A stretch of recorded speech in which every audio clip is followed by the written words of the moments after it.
Assalamualaikum warahmatullahi wabarakatuh. Apa kabar sahabat Al-Fatah yang dimuliakan Allah? Semoga kita dalam keadaan sehat, dilimpahkan rezekinya dan diberikan keberkahan dunia dan akhirat. Amin ya robbal alamin.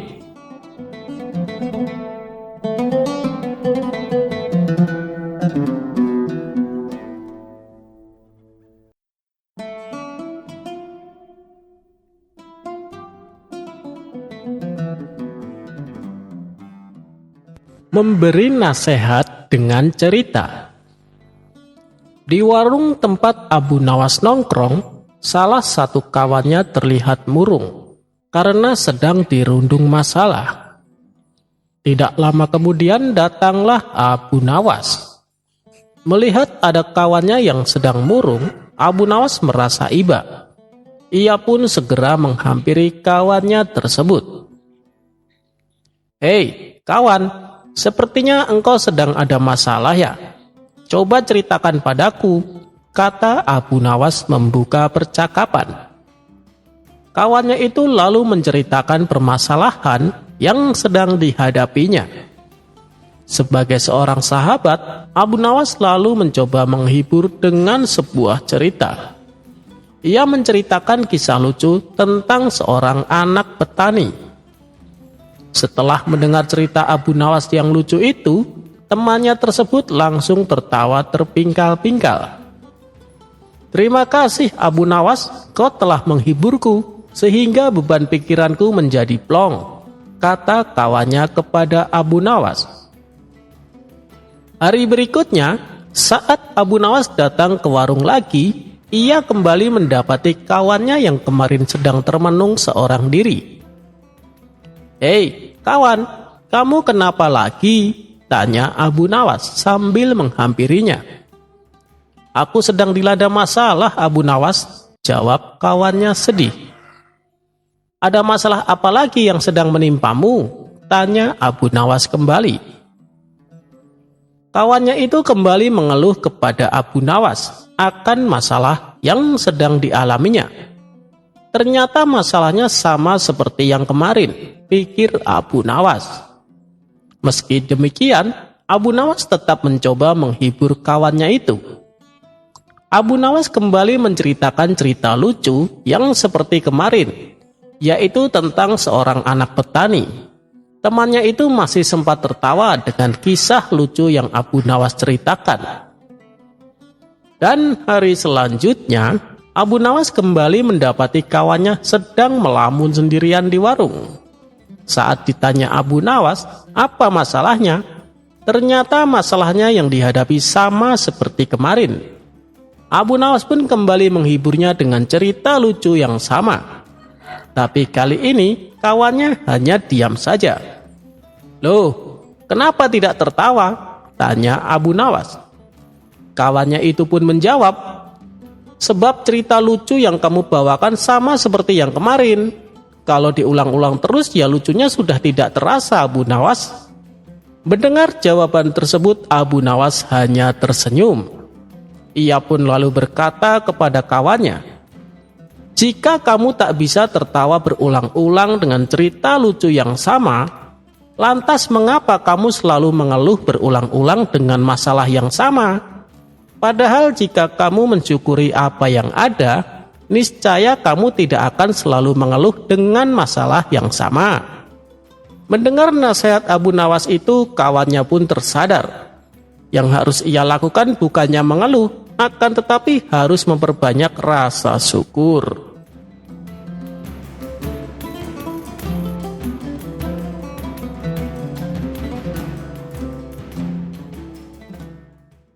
Abu Nawas disuruh mendatangkan ibunya yang sudah lama meninggal. Kisah ini dimulai pada saat Baginda Raja sudah lama tidak bertemu dengan Abu Nawas. Hal tersebut membuat Baginda Raja merasa galau dengan keadaan kerajaan yang sepi dan sunyi tanpa kehadiran Abu Nawas. Baginda tampaknya ingin mendengar cerita-cerita lucu Abu Nawas. Akhirnya Abu Nawas dihadirkan di istana kerajaan. Kemudian terjadi dialog antara keduanya. Setelah sekian lama berbincang-bincang, raja tiba-tiba saja ingin menguji kepandaian Abu Nawas. "Wahai Abu Nawas, besok pagi bawalah ibumu ke istanaku. Engkau akan aku beri hadiah 100 dinar," kata Baginda Raja. Mendengar titah rajanya membuat Abu Nawas sangat kaget. Bagaimana tidak? Karena raja sebenarnya sudah tahu kalau ibunya telah lama meninggal dunia. Bahkan raja sempat ikut melayat ke rumah Abu Nawas. Akan tetapi, karena iming-iming hadiah yang sangat menggiurkan itu, Abu Nawas justru menyetujui permintaan aneh dari raja tersebut. Setibanya di rumah, Abu Nawas langsung sibuk mencari seorang wanita tua yang kemudian nantinya akan dijadikan sebagai ibunya untuk dihadirkan ke istana. Setelah lama mencari, akhirnya Abu Nawas menemukan orang yang sedang diinginkannya itu. Abu Nawas lalu menjelaskan maksudnya kepada perempuan tersebut. Abu Nawas berjanji akan membagi hadiah kepada wanita itu dengan adil. Tanpa berpikir panjang, perempuan itu menyetujui permintaan Abu Nawas. Keesokan harinya, pagi-pagi sekali Abu Nawas sudah sampai ke istana. Abu Nawas menuju istana sambil menggendong seorang perempuan tua. "Wahai Abu Nawas, itukah ibumu?" tanya Baginda Raja. "Benar tuanku yang mulia, ini adalah ibuku. Beliau sudah tua dan kakinya lemah, sehingga hamba harus menggendongnya ke istana," tutur Abu Nawas. "Apakah engkau ibu Abu Nawas? Ingat ya, kalau bohong maka akan kuhukum dirimu," tanya raja kepada perempuan tua tersebut. Begitu mendengar ucapan rajanya, perempuan itu terlihat sangat ketakutan, sehingga perempuan itu membuat pengakuan yang sebenarnya jika semua itu adalah sandiwara Abu Nawas untuk mendapatkan hadiah dari Baginda Raja. Mendengar penjelasan dari wanita tua itu membuat Baginda Raja tertawa kegirangan. Baginda akan menghukum Abu Nawas dengan 100 kali pukulan sebagai hukumannya. "Karena engkau berjanji kepadaku akan membawa ibumu ke istana, aku juga berjanji akan memberimu hadiah 100 dinar. Namun sangat disayangkan, kali ini engkau tidak bisa memenuhi janjimu, sehingga engkau harus dihukum dengan 100 kali pukulan," kata Baginda Raja. Abu Nawas yang dari tadi hanya diam, sekarang ia dalam posisi terdesak. Ia segera memutar otaknya agar terhindar dari hukuman. Tak lama setelah itu, ia sudah menemukan cara ampuh untuk lepas dari hukuman tersebut. "Wahai tuanku yang mulia, sebelumnya hamba sudah berjanji dengan perempuan tua itu akan membagikan hadiah yang akan Paduka berikan dengan sama rata. Karena sekarang hamba dihukum 100 kali pukulan, jadi yang 50 pukulan saya terima, sedangkan yang 50 pukulan lagi tolong diberikan kepada perempuan tersebut," kata Abu Nawas. Dalam hati Baginda bergumam, jangankan dipukul 50 kali, dipukul 1 kali saja perempuan tua ini tidak akan mampu berdiri. Akhirnya Baginda mengambil keputusan bahwa uang yang 50 dinar diberikan kepada perempuan tua itu. Dalam keadaan tersebut Abu Nawas menyela rajanya.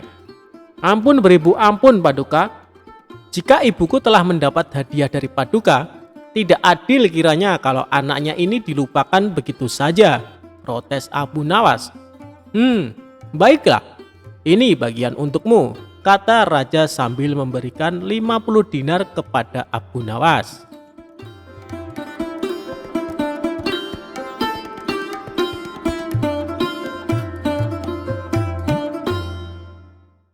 Kisah Abu Nawas tipu dibalas dengan tipu.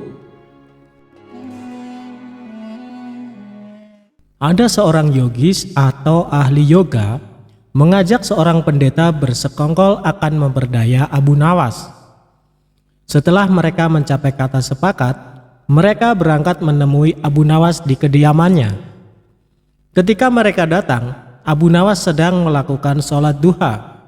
Setelah dipersilahkan masuk oleh istri Abu Nawas, mereka masuk dan menunggu sambil berbincang-bincang santai.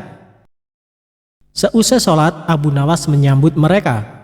Abu Nawas dan para tamunya bercakap-cakap sejenak. Kami sebenarnya ingin mengajak engkau melakukan pengembaraan suci. Kalau engkau tidak keberatan, bergabunglah bersama kami, kata ahli yoga. Dengan senang hati. Lalu kapan rencananya? Tanya Abu Nawas polos. Besok pagi, kata pendeta. Baiklah, kalau begitu kita bertemu di warung teh besok, kata Abu Nawas menyanggupi. Hari berikutnya mereka berangkat bersama. Abu Nawas menggunakan jubah seorang sufi, ahli yoga dan pendeta memakai seragam keagamaan mereka masing-masing. Di tengah jalan mereka mulai diserang rasa lapar karena mereka memang sengaja tidak membawa bekal. Hei Abu Nawas, bagaimana kalau engkau saja yang mengumpulkan derma guna membeli makanan untuk kita bertiga? Karena kami akan mengadakan kebaktian, kata pendeta. Tanpa banyak bicara, Abu Nawas berangkat mencari dan mengumpulkan derma dari dusun satu ke dusun yang lain. Setelah derma terkumpul, Abu Nawas membeli makanan yang cukup untuk 3 orang. Abu Nawas kembali ke pendeta dan ahli yoga dengan membawa makanan. Karena sudah tak sanggup menahan rasa lapar, Abu Nawas berkata kepada mereka, "Mari segera kita bagi makanan ini sekarang juga," kata Abu Nawas. "Jangan sekarang, kami sedang berpuasa," kata ahli yoga. "Tetapi aku hanya menginginkan bagianku saja, sedangkan bagian kalian terserah pada kalian," kata Abu Nawas menawarkan jalan keluar. "Aku tidak setuju, kita harus seiring seirama dalam berbuat apapun," kata pendeta. "Betul, aku pun tidak setuju karena waktu makanku besok pagi. Besok pagi aku baru akan berbuka," kata ahli yoga. "Bukankah aku yang engkau jadikan alat pencari derma? Dan derma itu sekarang telah kutukarkan dengan makanan ini. Sekarang kalian tidak mengizinkan aku mengambil bagian sendiri. Itu tidak masuk akal," kata Abu Nawas mulai merasa jengkel. Namun begitu pendeta dan ahli yoga tetap bersikeras tidak mengizinkan. Abu Nawas mengambil bagian yang menjadi haknya. Abu Nawas penasaran, ia mencoba sekali lagi meyakinkan kawan-kawannya agar mengizinkan ia memakan bagiannya. Tetapi mereka tetap saja menolak. Abu Nawas benar-benar merasa jengkel dan marah.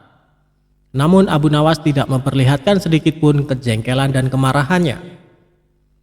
"Bagaimana kalau kita mengadakan perjanjian?" kata pendeta kepada Abu Nawas. "Perjanjian apa?" tanya Abu Nawas. "Kita adakan lomba. Barang siapa di antara kita bermimpi paling indah, maka ia akan mendapat bagian yang terbanyak. Dan yang kedua lebih sedikit. Dan yang terburuk akan mendapat paling sedikit," pendeta itu menjelaskannya. Abu Nawas setuju. Ia tidak memberi komentar apa-apa. Malam semakin larut, embun mulai turun ke bumi. Pendeta dan ahli yoga mulai mengantuk dan tidur. Abu Nawas tidak bisa tidur, ia hanya berpura-pura tidur. Setelah merasa yakin kawan-kawannya sudah terlelap, Abu Nawas menghampiri makanan itu. Tanpa berpikir 2 kali, Abu Nawas memakan habis makanan itu hingga tidak tersisa sedikit pun. Setelah merasa kekenyangan, Abu Nawas baru bisa tidur. Keesokan hari mereka bangun hampir bersamaan. Ahli yoga dengan wajah berseri-seri mulai bercerita. "Tadi malam aku bermimpi memasuki sebuah taman yang mirip sekali dengan nirvana. Aku merasakan kenikmatan yang belum pernah kurasakan sebelumnya dalam hidup ini," kata ahli yoga. Pendeta mengatakan bahwa mimpi ahli yoga benar-benar menakjubkan. Betul-betul luar biasa. Kemudian giliran pendeta menceritakan mimpinya. "Aku seolah-olah menembus ruang dan waktu, dan ternyata memang benar. Aku secara tidak sengaja berhasil menyusup ke masa silam, di mana pendiri agamaku masih hidup. Aku bertemu dengan beliau, dan yang lebih membahagiakan lagi adalah aku diberkatinya," kata pendeta dengan wajah berseri-seri. Ahli yoga juga memuji-muji kehebatan mimpi pendeta. Abu Nawas hanya diam. Ia bahkan tidak merasa tertarik sedikit pun. Karena Abu Nawas belum juga buka mulut, pendeta dan ahli yoga mulai tidak sabar untuk tidak menanyakan mimpi Abu Nawas. Kalian tentu tahu Nabi Daud alaihissalam.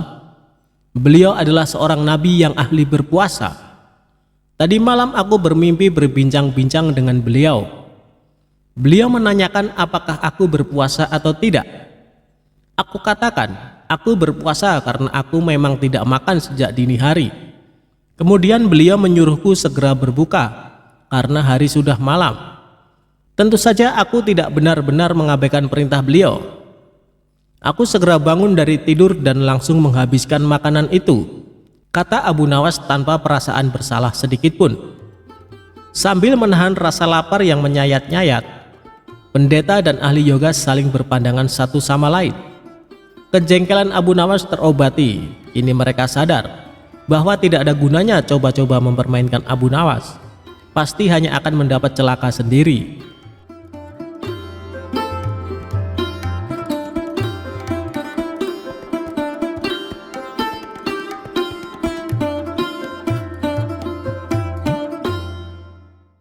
Abu Nawas bikin panci jadi beranak. Gimana caranya ya?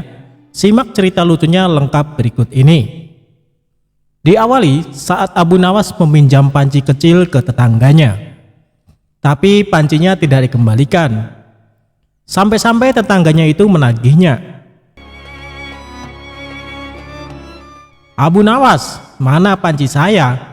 Wah, saya lupa. Sebentar, jawab Abu Nawas. Panci yang kecil itu ternyata melahirkan panci yang besar. Ini panci kamu menjadi dua.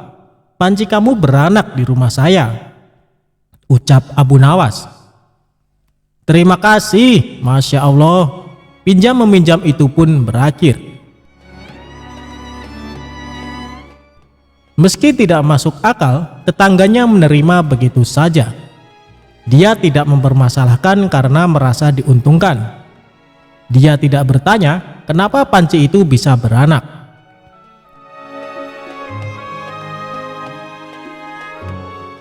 Selang beberapa waktu, Abu Nawas meminjam panci lagi ke tetangga yang sama. Ketika meminjamkan yang kedua kali, tetangga berharap panci itu akan beranak lagi. Inilah gambaran akal manusia kalau tidak dibina. Manusia yang katanya berakal itu akan menerima yang menguntungkan dan akan mengakali. Tepat, tetangga itu meminjamkan pancinya lagi. Abu Nawas lagi-lagi lama tidak mengembalikan. Akhirnya, si tetangga mendatangi Abu Nawas. Abu Nawas, mana pancinya? Kok lama? Tanya dia. Tetangganya membayangkan kalau kemarin anak pancinya satu. Berarti kalau lebih lama begini, anaknya bisa 2 atau 3. Tapi dia malah mendapat jawaban berbeda dari Abu Nawas. Innalillahi wa innalillahi roji'un. Panci kamu meninggal di rumah saya, jawab Abu Nawas. Enggak mungkin panci meninggal. Mana ada panci meninggal, ucap sang tetangga dengan marah-marah. Inilah manusia. Kalau yang menguntungkan diterima. Kalau yang tidak menguntungkan, jawab Abu Nawas. Tetangganya menyahut, mana mungkin panci bisa meninggal? Kamu pikir panci bisa beranak? Kenapa waktu panci beranak kamu enggak berkomentar? Tapi ketika panci mati kamu berkomentar, tanya balik Abu Nawas. Inilah manusia. Kalau menguntungkan pura-pura tidak bermasalah. Kalau merugikan, mulailah dia menggunakan akal, kesadaran atau kewarasannya. Lanjutnya,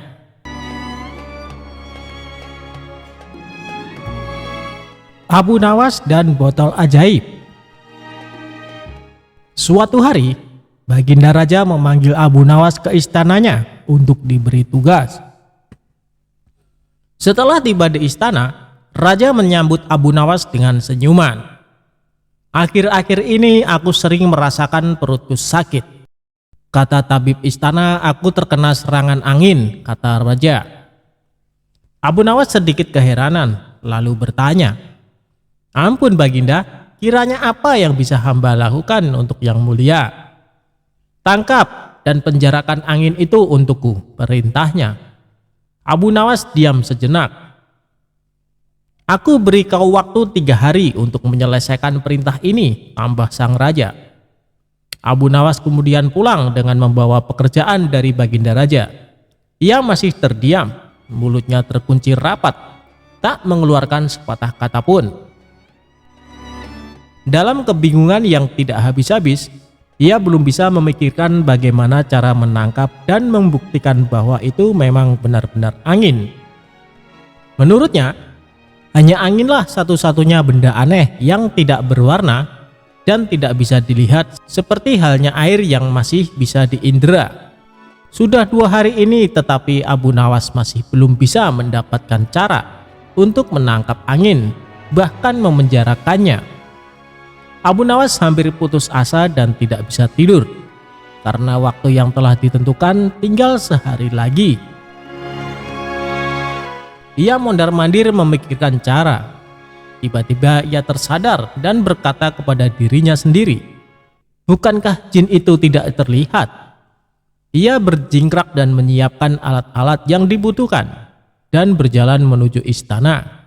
Kemudian menyerahkan sebuah botol kepada raja. "Mana angin itu, Abu Nawas?" tanya Baginda Raja. "Ada di dalam yang mulia," jawab Abu Nawas. "Benarkah? Aku tidak melihat apa-apa," kata sang raja. "Ampun Baginda, angin tidak bisa dilihat. Tetapi jika tuanku ingin tahu angin, tutup botol tersebut harus dibuka terlebih dahulu," jawab Abu Nawas. Setelah tutup botol itu dibuka, raja mencium bau busuk. Dengan marah ia berkata kepada Abu Nawas, "Bau apa ini, Abu Nawas?" "Ampun Baginda, tadi hamba buang angin, lalu hamba masukkan ke dalam botol tersebut. Karena takut angin yang hamba masukkan itu keluar, maka hamba memenjarakannya dengan menyumbat botol dan menutupnya," kata Abu Nawas dengan sangat ketakutan. Tapi raja tidak jadi marah, karena apa yang dikatakan Abu Nawas memang masuk akal. Dan begitulah ia selamat dan sang raja pun memberikannya hadiah.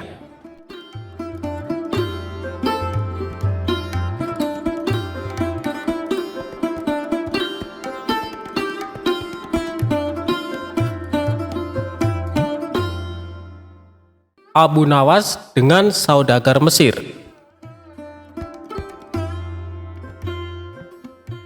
Diceritakan, suatu hari terdapat seorang saudagar dari Mesir yang datang ke kota Baghdad. Ia membawa berbagai macam barang dagangan yang tak lama seluruh dagangannya pun habis terjual, sehingga saudagar tersebut berkemas untuk pulang ke negaranya. Namun, karena belum mendapat tumpangan kapal yang siap berlabuh, maka ia terpaksa untuk tinggal beberapa hari di Baghdad. Sembari menunggu labuhnya kapal, sang saudagar pun sedikit bersenang-senang menikmati keindahan kota Baghdad. Pada suatu malam, sang saudagar bermimpi menikahi seorang gadis anak dari penghulu. Dalam mimpi tersebut, ia juga telah memberikan seserahan perkawinan kepada pengantin wanita. Keesokan harinya ia lantas menceritakan mimpinya kepada teman-temannya yang lambat laun. Cerita tersebut terdengar di seluruh penjuru kota Baghdad, hingga terdengarlah di telinga sang penghulu Baghdad.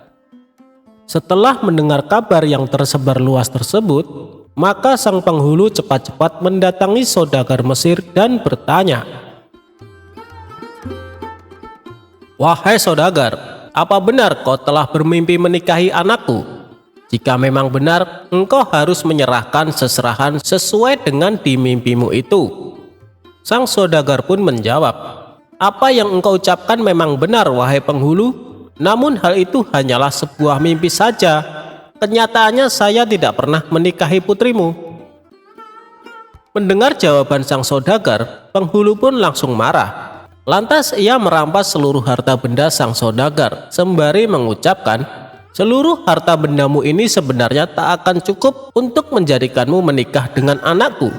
Seluruh harta benda sang saudagar langsung ia bawa pulang dan hanya menyisakan pakaian yang menempel di badan.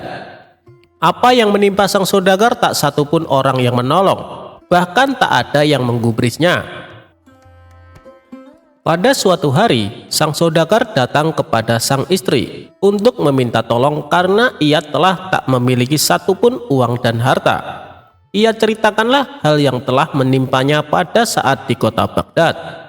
Sang istri pun sangat sedih dan kasihan dengan apa yang telah menimpa sang suami, sehingga dibawalah sang suami kepada Abu Nawas untuk meminta bantuan kepadanya. Sesampainya di rumah Abu Nawas, sang istri saudagar lantas menceritakan apa yang telah menimpa suaminya tersebut dan meminta Abu Nawas untuk menolong suaminya tersebut. Abu Nawas pun menyanggupinya, janji akan melaporkan masalah sang saudagar kepada Baginda Raja.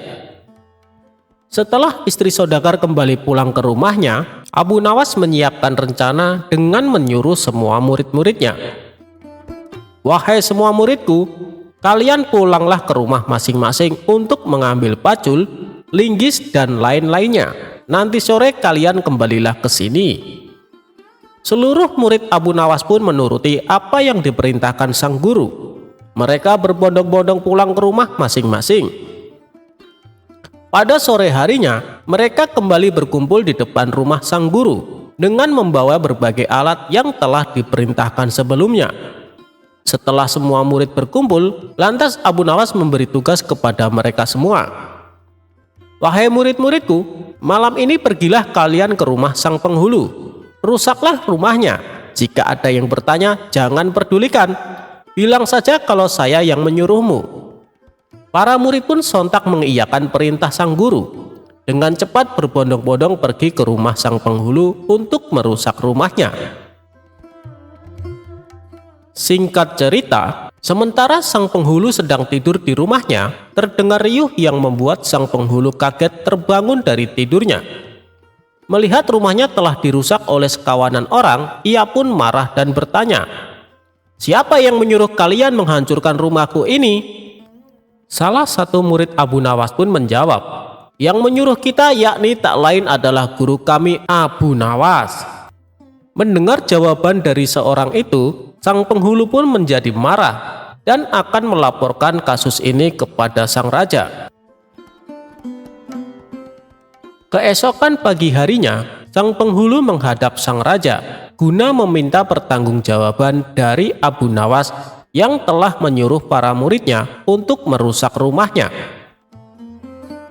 Abu Nawas pun dipanggillah oleh raja. Tak berselang lama, Abu Nawas pun menghadap raja bersama dengan sang saudagar Mesir. "Hai Abu Nawas, apa yang telah engkau perbuat? Berani-beraninya kau menyuruh para muridmu untuk merusak rumah sang penghulu Baghdad," ucap Baginda Raja. "Wahai tuanku, alasan mengapa saya telah berbuat seperti itu sesungguhnya karena perbuatan yang telah penghulu lakukan. Semalam saya perintahkan para murid hamba untuk merusak rumah penghulu. Hal tersebut hamba lakukan sebab sang penghulu telah melakukan perbuatan seperti itu juga.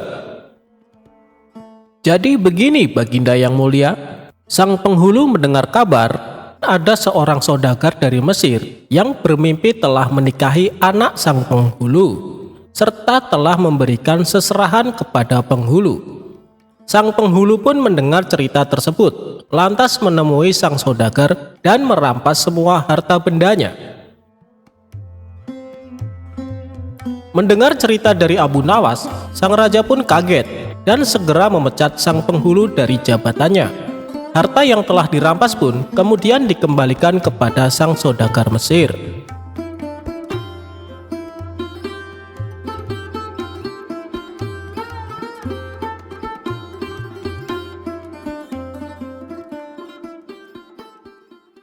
Abu Nawas dapat hadiah melimpah.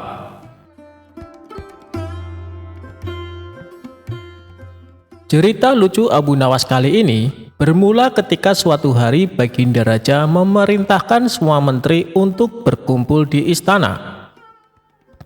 Setelah semua bawahannya itu berkumpul, Baginda Raja lalu menyampaikan maksudnya. Kalian semua aku undang ke sini karena ada beberapa hal yang ingin aku sampaikan. Yang pertama, aku ucapkan terima kasih kepada kalian karena selama ini kalian telah bekerja keras ikut membantu mengurus negeri yang kita cintai ini, kata Baginda Raja. Dan yang kedua, hari ini adalah hari jadi negeri kita. Jadi sebagai rasa terima kasihku, kalian semua akan mendapat hadiah lanjutnya. Mendengar hal itu, para menteri bersorak kegirangan. Terima kasih Paduka yang mulia, kata salah seorang menteri. Di tengah suasana penuh kegembiraan, tiba-tiba salah satu menteri bertanya, Paduka yang mulia, bukankah Abu Nawas juga sering membantu menangani masalah yang ada di negeri kita ini? Dia juga sering menghibur Paduka yang mulia, tapi kenapa dia tidak diundang? Seketika Baginda Raja tersadar bahwa dirinya hampir saja melupakan seseorang yang sangat dikagumi akan kecerdikannya. Terima kasih wahai menteriku, kau telah mengingatkanku, balas Baginda Raja. Kemudian ia memerintahkan beberapa pengawal segera memanggil Abu Nawas. Tidak berapa lama, datanglah Abu Nawas ke istana menghadap Baginda Raja. Sesaat Abu Nawas sempat terkejut karena yang terlihat tidak seperti biasanya. Seluruh menteri istana berkumpul tanpa ada satupun yang absen. Ampun Paduka yang mulia, ada gerangan apa Paduka memanggil hamba? Sepertinya ada masalah yang serius, tanya Abu Nawas. Tidak ada masalah apa-apa Abu Nawas, justru ini adalah hari yang penuh kebahagiaan, balas Baginda Raja. Alhamdulillah kalau begitu. Tapi ada tujuan apa hamba dan semua menteri istana diperintahkan menghadap Paduka? Tanya Abu Nawas lagi. Baginda Raja lalu memberitahu akan memberikan hadiah kepada semua menteri, termasuk Abu Nawas.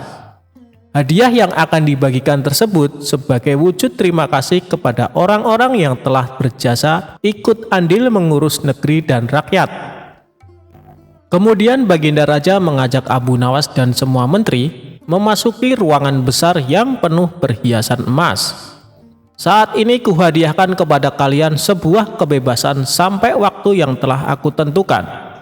Silahkan peganglah apa yang besar yang ada di dalam ruangan ini, dan apa yang berhasil kalian pegang akan menjadi milik kalian, teriak Baginda Raja.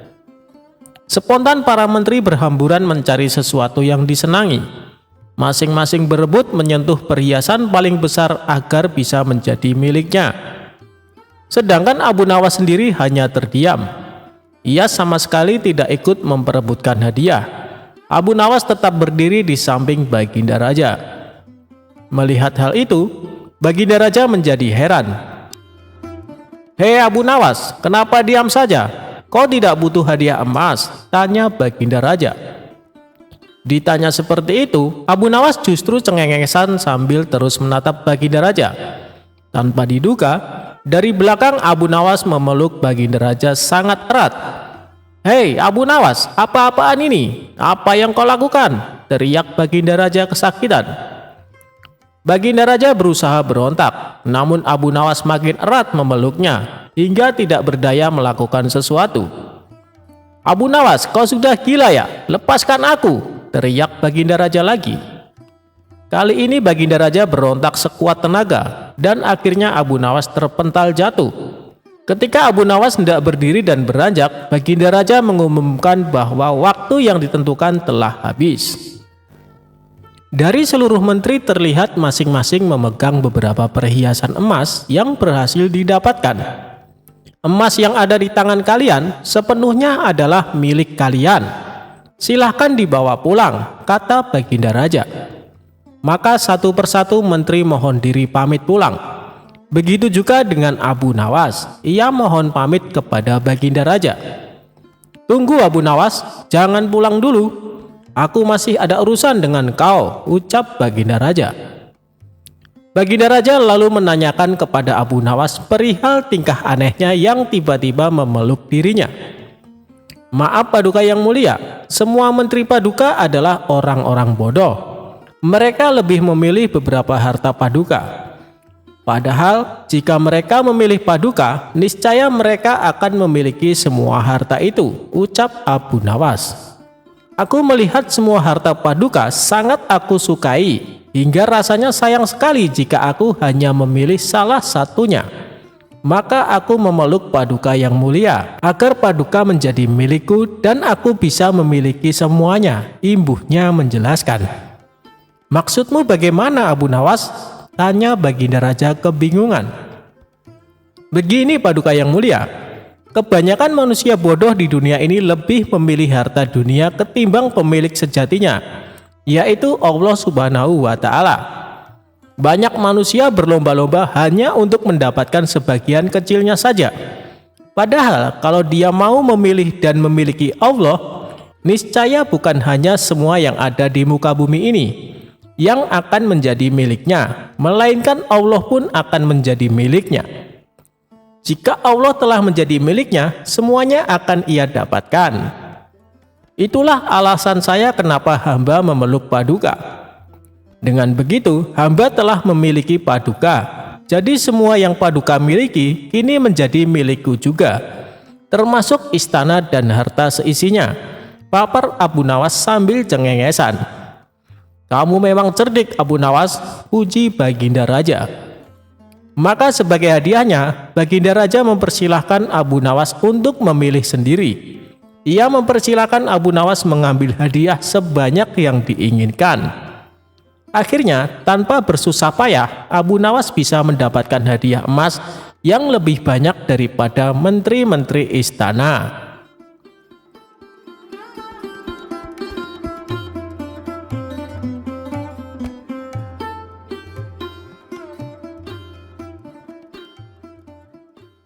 Hadiah dari Abu Nawas untuk hakim yang curang.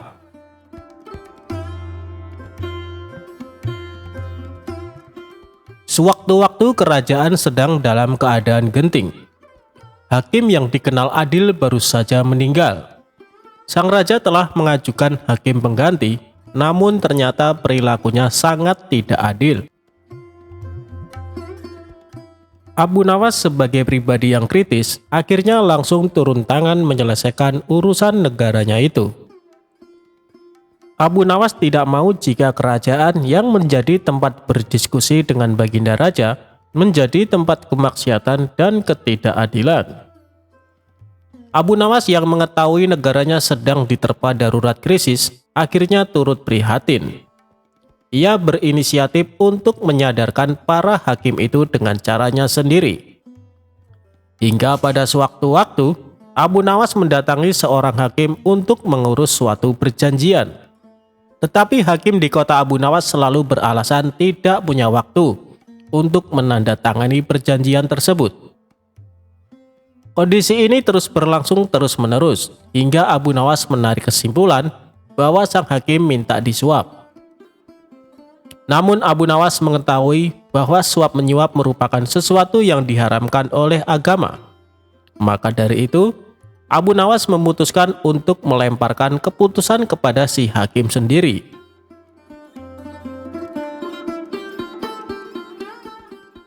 Abu Nawas kemudian menyiapkan sebuah gentong. Gentong tersebut diisi dengan kotoran sapi hingga hampir penuh. Kemudian di atas gentong tersebut diolesi mentega. Tak menunggu waktu lama, gentong itu segera dibawa ke hadapan sang hakim. Namun saat Abu Nawas menghampirinya, sesuatu yang aneh terjadi. Tiba-tiba saja kesibukan sang hakim langsung hilang dan memiliki waktu untuk menuliskan tanda tangannya pada surat perjanjian Abu Nawas. Wahai Tuan Hakim, apakah boleh saya memberi gentong mentega itu sebagai ganti tanda tangan Tuan? Tanya Abu Nawas mengelabui. Sang hakim menjawab sambil mengamati gentong itu. Ah, engkau jangan terlalu dalam memikirkannya, kata si hakim dengan sedikit tersenyum. Tak lama setelah itu, hakim tersebut lantas mencolek sedikit mentega dengan ujung jarinya lalu mencicipi. "Wah, enak sekali mentega ini," kata sang hakim. "Memang betul, Tuan, sesuai dengan ucapan Tuan. Jangan terlalu dalam mencolek menteganya," jawab Abu Nawas. Abu Nawas kemudian segera meninggalkan kantor sang hakim setelah mendapatkan tanda tangan si hakim. Beberapa saat setelah itu, sang hakim pulang dengan hati yang riang gembira karena mendapat 1 gentong berisikan mentega itu. Setibanya di rumah, sang hakim memanggil istri dan anak-anaknya untuk makan bersama. Pada mulanya mereka sekeluarga sangat menikmati mentega itu. Tetapi begitu lapisan mentega itu habis, mereka mulai memakan kotoran sapi. "Aduh, apa ini? Baunya kok sangat busuk seperti kotoran hewan," kata hakim. Hakim lantas teringat perkataan Abu Nawas. Setelah berpikir panjang, ia baru sadar bahwa semua itu adalah ulah si Abu Nawas yang ingin menyadarkannya untuk meninggalkan praktek suap menyuap. Tampaknya ia merasa bersalah atas sikapnya selama ini. Hingga keesokan harinya, ia mendatangi rumah Abu Nawas dan meminta maaf atas kegilapannya selama ini.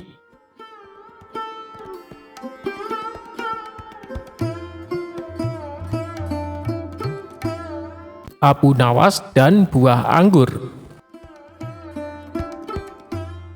Pada suatu hari, hakim di istana telah wafat karena suatu penyakit. Raja menyuruh orang yang dikenalnya menjadi hakim baru di istana. Semua orang mengira hakim tersebut akan kejam dan bengis kepada para rakyat.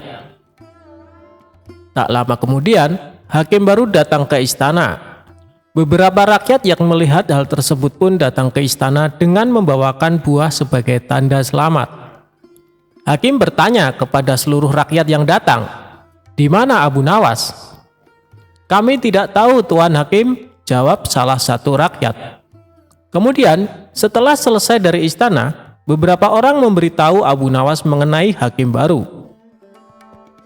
Setelah mengetahui hal tersebut, Abu Nawas pergi ke istana dengan membawa buah-buahan di atas nampan.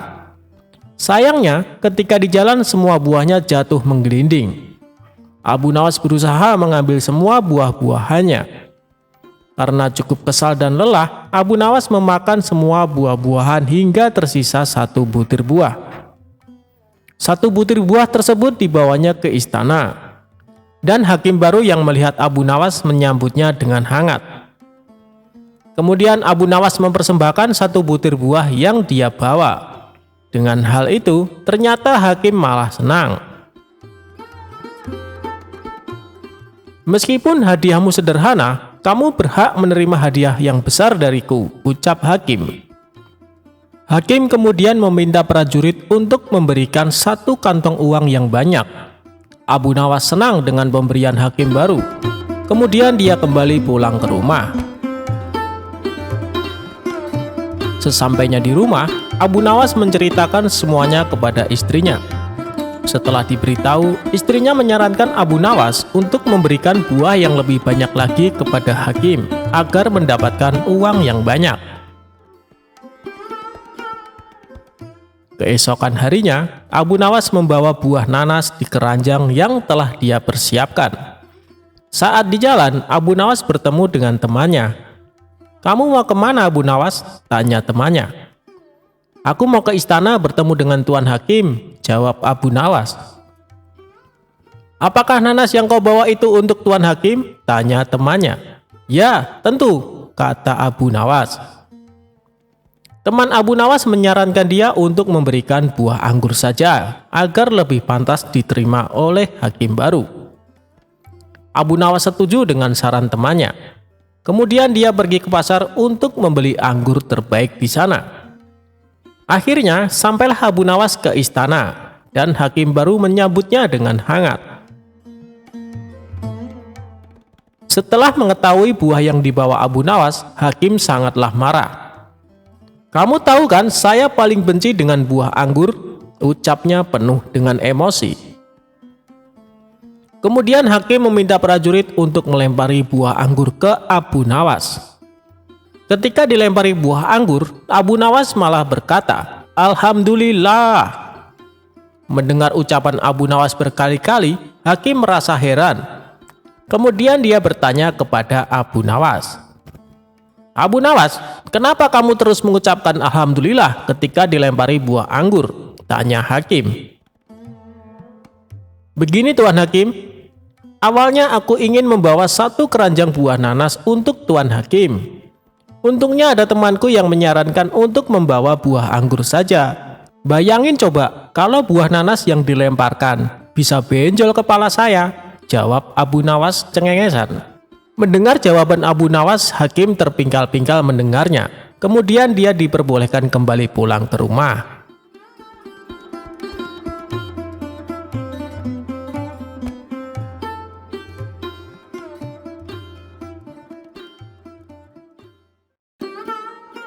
Abu Nawas dihukum pancung. Cita-cita atau obsesi menghukum Abu Nawas sebenarnya masih bergolak. Namun Baginda merasa kehabisan akal untuk menjebak Abu Nawas. Seorang penasehat kerajaan kepercayaan Baginda Raja menyarankan agar Baginda memanggil seorang ilmuwan ulama yang berilmu tinggi untuk menandingi Abu Nawas. Pasti masih ada peluang untuk mencari kelemahan Abu Nawas. Menjebak pencuri harus dengan pencuri, dan ulama dengan ulama. Baginda menerima usul yang cemerlang itu dengan hati bulat. Setelah ulama yang berilmu tinggi berhasil ditemukan, Baginda Raja menanyakan cara terbaik menjerat Abu Nawas. Ulama itu memberitahu cara-cara yang paling jitu kepada Baginda Raja. Baginda Raja manggut-manggut setuju. Wajah Baginda tidak lagi murung. Apalagi ulama itu menegaskan bahwa ramalan Abu Nawas tentang takdir kematian Baginda Raja sama sekali tidak mempunyai dasar yang kuat. Tiada seorang pun manusia yang tahu kapan dan di bumi mana ia akan mati, apalagi tentang ajal orang lain. Ulama andalan Baginda Raja mulai mengadakan persiapan seperlunya untuk memberikan pukulan fatal bagi Abu Nawas.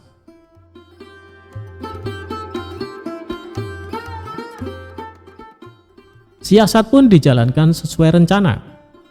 Abu Nawas terjerembab ke pangkuan siasat sang ulama. Abu Nawas melakukan kesalahan yang bisa menghantarnya ke tiang gantungan atau tempat pancungan. Benarlah peribahasa yang berbunyi, sepandai-pandai tupai melompat pasti suatu saat akan terpleset juga. Kini Abu Nawas benar-benar mati kutu.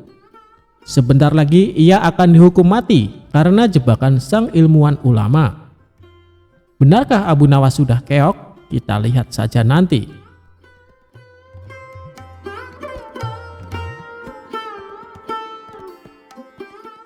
Banyak orang yang merasa simpati atas nasib Abu Nawas, terutama orang-orang miskin dan tertindas yang pernah ditolongnya. Namun derai air mata para pecinta dan pengagum Abu Nawas tak mampu menghentikan hukuman mati yang akan dijatuhkan. Baginda Raja benar-benar menikmati kemenangannya. Belum pernah Baginda terlihat seriang sekarang. Keyakinan orang banyak bertambah mantap. Hanya satu orang yang tetap tidak yakin bahwa hidup Abu Nawas akan berakhir setragis ini, yaitu istri Abu Nawas. Tidak ada yang tidak mungkin bagi Allah yang maha gagah, dan kematian adalah mutlak urusannya.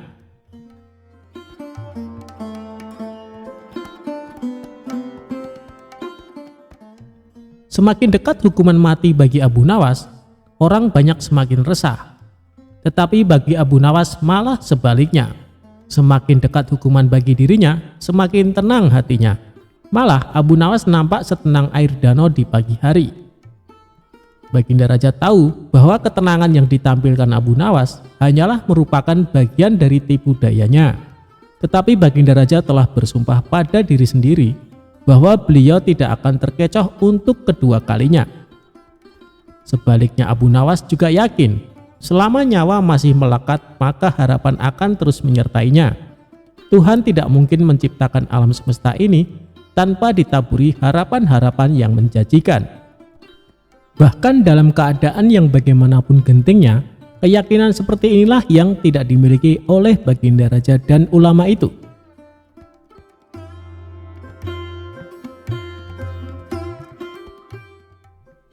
Seketika suasana menjadi hening sewaktu Baginda Raja memberi sambutan singkat tentang akan dilaksanakan hukuman mati atas diri terpidana mati Abu Nawas. Kemudian tanpa memperpanjang waktu lagi, Baginda Raja menanyakan permintaan terakhir Abu Nawas. Dan pertanyaan inilah yang paling dinanti-nantikan Abu Nawas. Adakah permintaan yang terakhir? Ada Paduka Yang Mulia, jawab Abu Nawas singkat. Sebutkan, kata Baginda.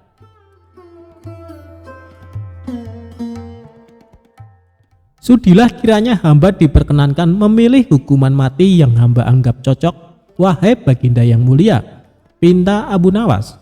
Baiklah, kata Baginda menyetujui permintaan Abu Nawas. Paduka Yang Mulia, yang hamba pinta adalah bila pilihan hamba benar, hamba bersedia dihukum pancung. Tetapi jika pilihan hamba dianggap salah, maka hamba dihukum gantung saja, kata Abu Nawas memohon. Engkau memang orang yang aneh. Dalam saat-saat yang amat genting pun engkau masih sempat bersenda gurau. Tetapi ketahuilah, bagiku segala tipu muslihatmu hari ini tak akan bisa membawamu kemana-mana, kata Baginda Raja. Hamba tidak bersenda gurau, Paduka Yang Mulia, kata Abu Nawas bersungguh-sungguh. Baginda makin terpingkal-pingkal. Belum selesai Baginda Raja tertawa-tawa, Abu Nawas berteriak dengan nyaring, hamba minta dihukum pancung. Semua yang hadir pun kaget. Orang yang hadir banyak belum pada mengerti mengapa Abu Nawas membuat keputusan begitu. Tetapi kecerdasan otak Baginda Raja menangkap sesuatu yang lain, sehingga tawa Baginda yang semula berderai-derai mendadak terhenti. Kening Baginda berkenyit mendengar ucapan Abu Nawas. Baginda Raja tidak berani menarik kata-katanya karena disaksikan oleh ribuan rakyatnya. Beliau sudah terlanjur mengabulkan Abu Nawas menentukan hukuman mati yang paling cocok untuk dirinya. Kini kesempatan Abu Nawas membela diri. Baginda, hamba tadi mengatakan bahwa hamba akan dihukum pancung. Jika pilihan hamba salah, maka hamba siap dihukum pancung. Tetapi di manakah letak kesalahan pilihan hamba sehingga hamba harus dihukum gantung? Padahal hamba kan memilih dihukum pancung. Tidak disangka kata-kata Abu Nawas membuat Raja tercengang. Baginda mulai menyadari dan mengakui kehebatan Abu Nawas seperti dugaannya dari awal. Abu Nawas, aku mengampunimu, tapi sekarang jawablah pertanyaanku ini. Berapakah banyaknya bintang di langit? Oh, gampang sekali tuanku. Iya, tapi berapa? 100 juta? 100 miliar? Tanya Baginda Raja. Bukan tuanku, cuma sebanyak pasir di pantai. Kau ini, bagaimana bisa orang menghitung pasir di pantai? Bagaimana pula orang bisa menghitung bintang di langit? Hahaha. Kau memang penggeli hati, kau adalah penelipur laraku. Abu Nawas, mulai sekarang jangan segan-segan sering-seringlah datang ke istanaku. Aku ingin selalu mendengar lelucon-lelucon yang baru. Siap Baginda? Lalu Baginda memerintahkan bendahara kerajaan memberikan sekantong uang kepada manusia terlucu di negerinya itu.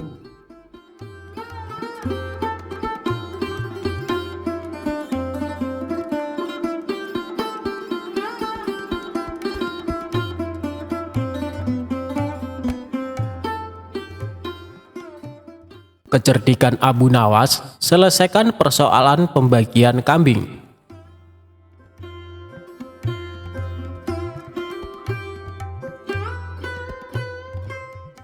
Suatu hari datanglah 3 orang desa menghadap Baginda Raja di istana.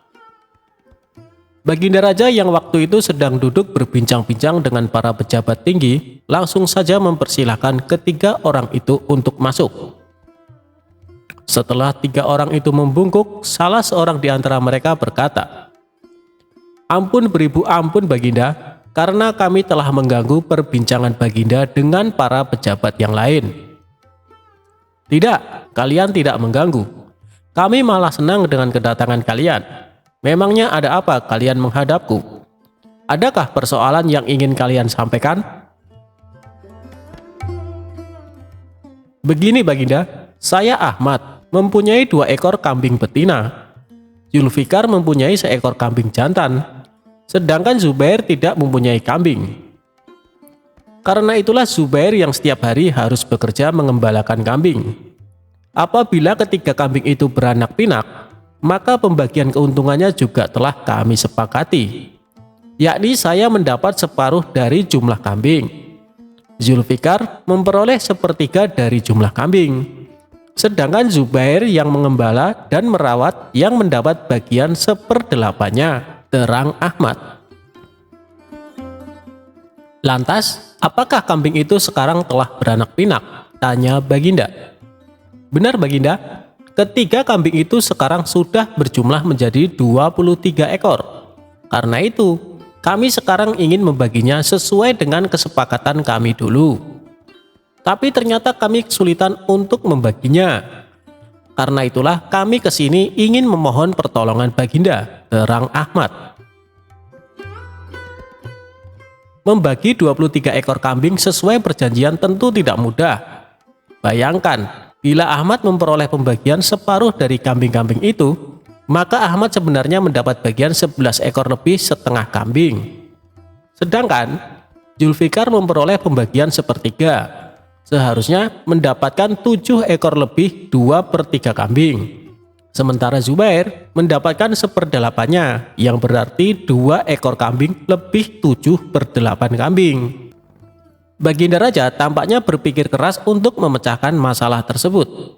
Bahkan para pejabat yang hadir di tempat tersebut juga tak sanggup memecahkan masalah tersebut. Karena orang yang hadir di tempat tersebut tak ada yang bisa memecahkan masalah itu, akhirnya Baginda Raja terpikir untuk mengundang Abu Nawas yang cerdik untuk ke istana. Setelah Abu Nawas sampai di istana, ia pun langsung bertanya masalah yang terjadi. Mereka bertiga kemudian menceritakan ulang kronologi kebingungan tersebut. Wah, itu masalah kecil Baginda. Insya Allah saya akan membantu mencarikan jalan keluarnya, kata Abu Nawas. Tolong bawakan kambing itu masuk semuanya. Setelah ke-23 ekor kambing tersebut dituntun masuk istana, Abu Nawas lalu menghitung kembali jumlah kambingnya. Sesudah kambing itu dihitung dan benar jumlahnya 23 ekor, Abu Nawas lantas berpikir keras untuk menemukan solusi dari masalah pelik tersebut. Tak lama kemudian, izinkan saya meminjam kambing Baginda, seekor saja, kata Abu Nawas. Nah, sekarang saatnya saya akan membagi kambing tersebut sesuai dengan porsi kalian saat perjanjian, kata Abu Nawas setelah menambahkan kambing milik Baginda Raja. Ahmad yang berhak memperoleh separuh kambing, maka boleh mengambil 12 ekor. Sedangkan engkau Zulfikar, yang memperoleh bagian sepertiganya, maka boleh mengambil 8 ekor, kata Abu Nawas memerintah. Terakhir Zubair yang memperoleh bagian 1/8-nya, maka engkau berhak mengambil bagian 3 kambing. Sisa 1 karena saya tadi meminjam 1 ekor kambing milik Baginda Raja, maka ini saya kembalikan lagi kambing tersebut. Masing-masing telah mendapatkan bagiannya. Mereka pun berterima kasih dan kembali ke kediamannya masing-masing. Perkara yang sulit itu akhirnya dapat ditemukan solusinya berkat kecerdasan Abu Nawas. Meskipun dalam hal ini ada yang dirugikan, namun mereka semua senang. Akhirnya Abu Nawas memperoleh hadiah uang emas dari Baginda Raja berkat kecerdikannya. Jika dicermati, ada yang salah atau kurang pas dari pembagian kambing tersebut. Coba seberapa telitikah sobat sekalian sehingga tahu letak kesalahannya.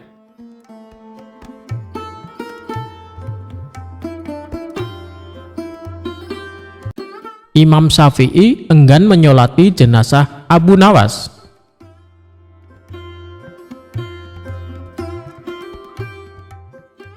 Abu Nawas dengan nama lengkap Abu Ali Al-Hasan bin Hani Al-Hakimi dikenal sebagai seorang penyair Arab yang sangat lihai.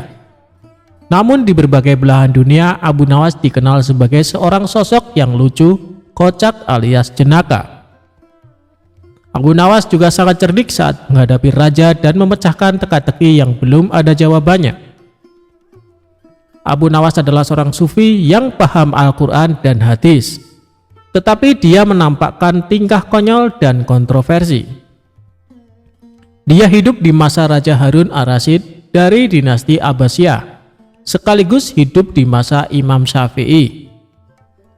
Masa muda Abu Nawas dikenal sebagai pemabuk yang gemar minum khamar, bahkan dijuluki penyair khamar.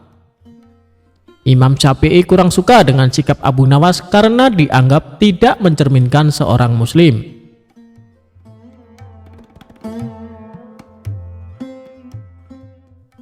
Suatu ketika Abu Nawas meninggal dunia dan kabar kematiannya sampai ke penjuru seantero negara Iran. Kabar wafatnya Abu Nawas membuat gempar penduduk Iran. Baginda Raja sebagai teman dekat Abu Nawas merasa sedih mendengar kabar tersebut. Sementara Imam Syafi'i juga mendengar kabar wafatnya Abu Nawas. Namun Imam Syafi'i enggan menyolati jenazah Abu Nawas. Sementara di satu sisi banyak warga berkumpul di rumah Abu Nawas untuk melayat dan mendoakan jenazah Abu Nawas. Ketika jenazah Abu Nawas hendak dimandikan, salah seorang warga menemukan kertas di saku Abu Nawas. Kertas tersebut ternyata berisi syair Abu Nawas yang ditulis terakhir kali sebelum beliau meninggal dunia. Adapun isi syair tersebut sebagai berikut.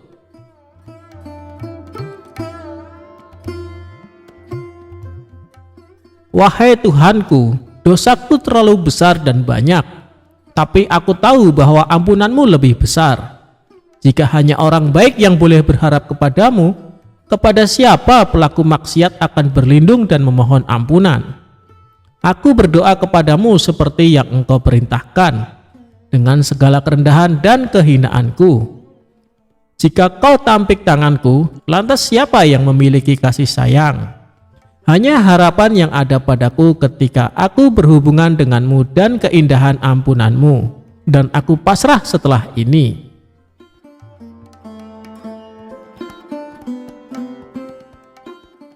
Kemudian salah seorang warga membawa kertas berisi syair Abu Nawas ke rumah Imam Syafi'i. Warga tersebut menjelaskan bahwa kertas tersebut ditemukan di saku Abu Nawas saat akan dimandikan. Setelah membaca syair Abu Nawas tersebut, Imam Syafi'i sangat sedih dan menangis sejadi-jadinya. Kemudian Imam Syafi'i pergi ke rumah Abu Nawas untuk menyolatkan jenazahnya. Itulah kisah syair terakhir Abu Nawas yang mampu meluluhkan pemilik mazhab terbesar, yaitu Imam Syafi'i. Semoga kita bisa mengambil hikmah dari kisah Abu Nawas yang hidup sejaman dengan Imam Syafi'i.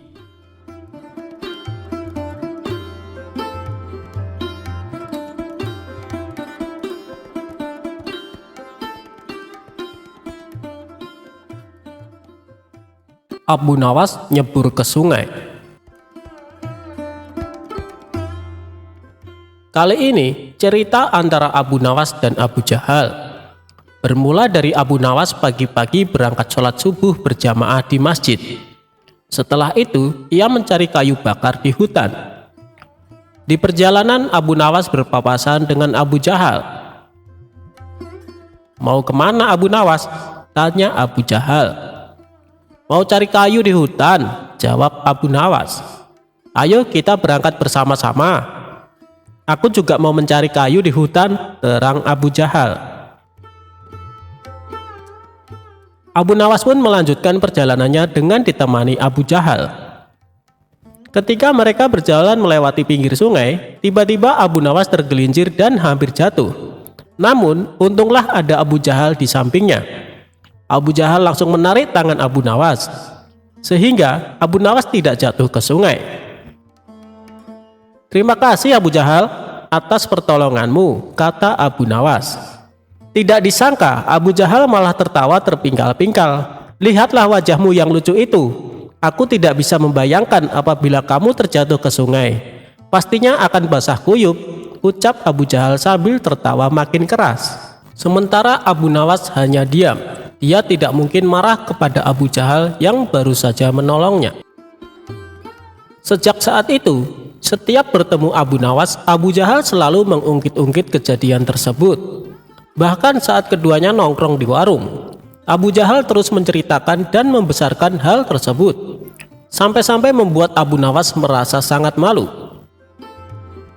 Sebulan pun berlalu. Akhirnya Abu Nawas tidak tahan lagi. Ia pun mendatangi rumah Abu Jahal. "Hei Abu Jahal, ikutlah denganku," ajak Abu Nawas. "Mau kemana memangnya?" tanya Abu Jahal. "Sudah, pokoknya ikut saja," balas Abu Nawas.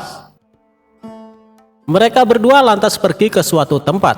Rupanya Abu Nawas mengajak ke sungai yang dulu dirinya pernah diselamatkan oleh Abu Jahal.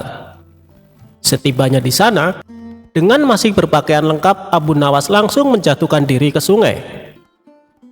Dalam keadaan basah kuyup, Abu Nawas berkata, "Lihatlah, aku sekarang sudah basah kuyup, seperti jika engkau tidak menolongku.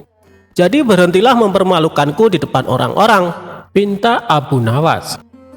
Abu Jahal yang mulai menyadari kekeliruannya segera meminta maaf kepada Abu Nawas.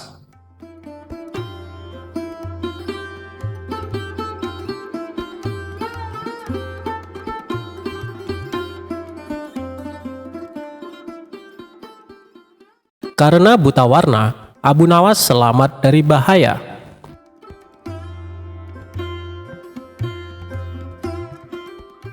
Pada suatu hari, sang menteri akan mengadakan pesta yang hanya dihadiri oleh orang-orang pilihan.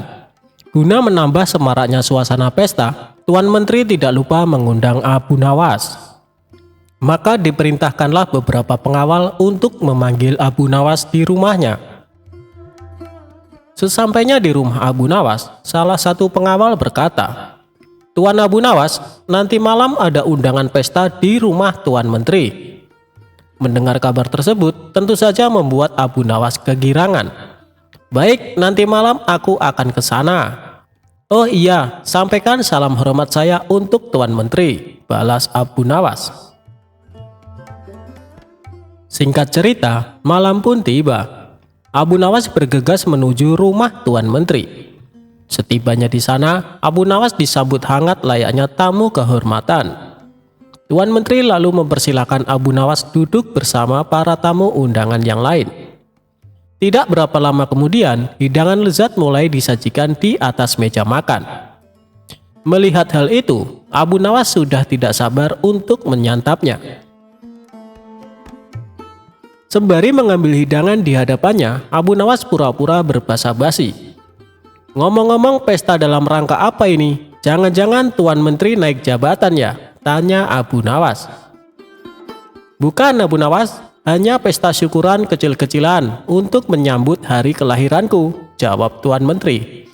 "Oh, pantesan," balas Abu Nawas. "Pantesan kenapa Abu Nawas?" tanya Tuan Menteri penasaran. "Pantesan hidangannya enak-enak dan Tuan Menteri juga terlihat gagah serta berwibawa," puji Abu Nawas.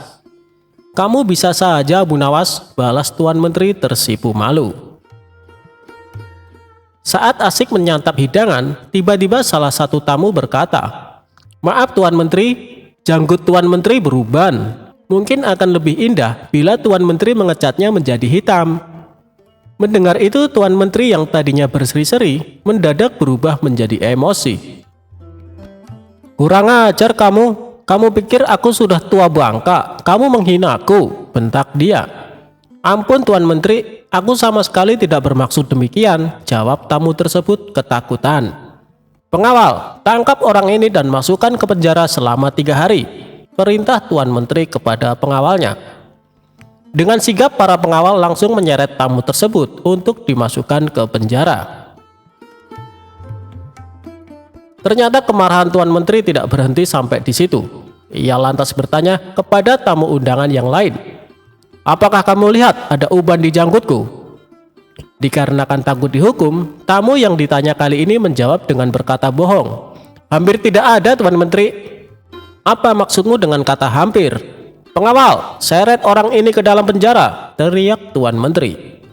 Tamu kedua pun dibawa oleh pengawal untuk dimasukkan ke penjara.